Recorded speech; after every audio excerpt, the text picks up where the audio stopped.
Matapos naming manalo sa mga bidding, may mga opisyal mula sa DPWS ang lumalapit sa amin para humingi at kumuha ng bahagi niya sa halaga ng proyekto. Ang hinihingi nilang porsyento ay hindi bababa sa 10% at umaabot pa sa 25% na naging kondisyon upang hindi maipit ang implementasyon ng kontrata. Ito ay binibigay namin sa kanila ng cash. Ang bawat transaksyon ay may karampatang voucher at ledger na nagsasaad ng mga araw at kung kailan nila ito natanggap.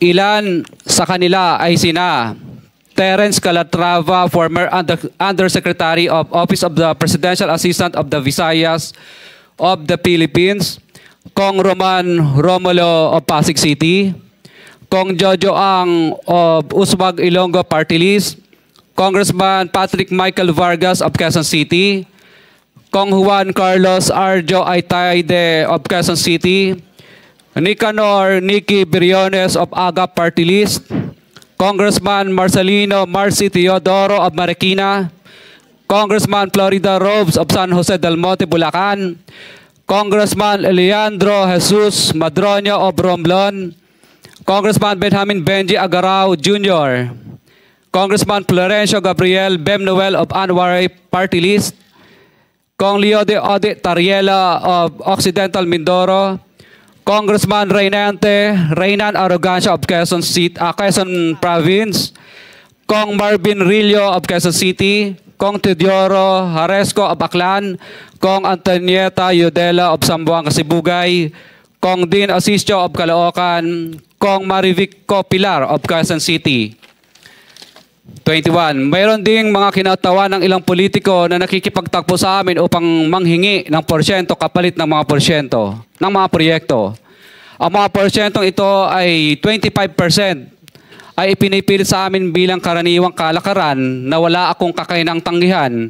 Ilan sa kanila ay sina Regional Director Eduardo Virgilio of DPWS Region 5, Director Ramon Ariola III of Unified Management UPMO, District Engineer Henry Alcantara, DPWS Bulacan First, Undersecretary Robert Bernardo, District Engineer Aristotle Ramos of DPWS Metro First, Pasig City, District Engineer Manny Bulusan of DPWS North, Manila Deo, District Engineer Edgardo C. Pingol of DPWS Bulacan Subdeo, District Engineer Michael Rosaria of DPWS Quezon Second Deo. Karamihan sa mga kawani ng DPWS na nabanggit sa itaas ay paulit-ulit na binabanggit ang delivery ng pera ay para sa kaisaldi ko na dapat at least 25%. Si Kong Marvin Rillo naman ay ilang beses na binabanggit ang pangalan ni Speaker Martin Romualdez bilang kanyang malapit na kaibigan. 25. Sa tuwing umiinom kami sa Wine Story, sa BGC at sa Shangri-La Mall, sinasabi pa ni Kong Rillo na lahat ng kanyang request para sa pondo ay galing pa mismo sa unprogrammed funds at insertion na inaaprubahan ni Speaker. Ang tao ni Marvin Rillo na si Bogs Magalong ang pumupunta sa amin para kunin ang pera sa aming opisina o sa Wine Story. Si Kong Jojo Ang naman, lagi ring binabanggit sa lahat ng project sa kanya ay papondo ni Speaker at ni Saldico. Mataas ang hinihingi sa project, dagdag pa niya, hindi naman lahat ng pera ay para sa kanya, kundi para kay Speaker at kay Saldico. Sa lungsod ng Pasig naman, lumapit sa akin ang DPWS Project Engineer na si Angelita Garucha para kolektahin ang parte ni Kong Roman Romulo sa flood control projects noong 2022. Number 28. Pagdating ng 2025, si District Engineer Aristotle Ramos ang sumunod na nagpakilala na bagman ni Kong Roman Romulo kung saan 30% ang kanyang hiningi ay para kay Kong Roman Romulo. Sinabihan ko kay D.E. Ramos na masyado namang mataas, ngunit sinabi niya na walang magagawa dito dahil pondo ito galing sa unprogrammed funds at insertion galing sa taas. Sa ilang pagkakataon, ang mga politiko na personal na inabutan ng halaga ayon sa hiningi nilang porsyento mula sa proyekto. Ang pagbabayad na ito ay hindi naman kagustuhan kundi isang hakbang na ginawa namin dahil sa matinding panggigipit. Ilan sa kanila ay sina Kong Antonieta Yudela kasama ang kanyang asawa, Kong Marvin Rillo of Quezon City, Kong Nicky Briones of AGA Party List, Arturo N. Ataide, ama ni Kong Arjo Ataide, Kong Florencio Gabriel Bem Noel of Anwaray Party List, Kong Eliandro Jesus Madroña of Romblon, Kong Benjamin Benji Agarao Jr. Bagamat naging matinding pagsubok ang kabawasan ng pondo na nakalaan sa proyekto, pilit at matapat naming sinusunod ang bawat espesipikasyon na nakasaad sa Program of Works na nakasaad sa proyekto ng DPWH. Nakakasiguro kami na nagawa namin ng maayos at matapat ang bahagi o phase ng proyekto na na-award sa amin.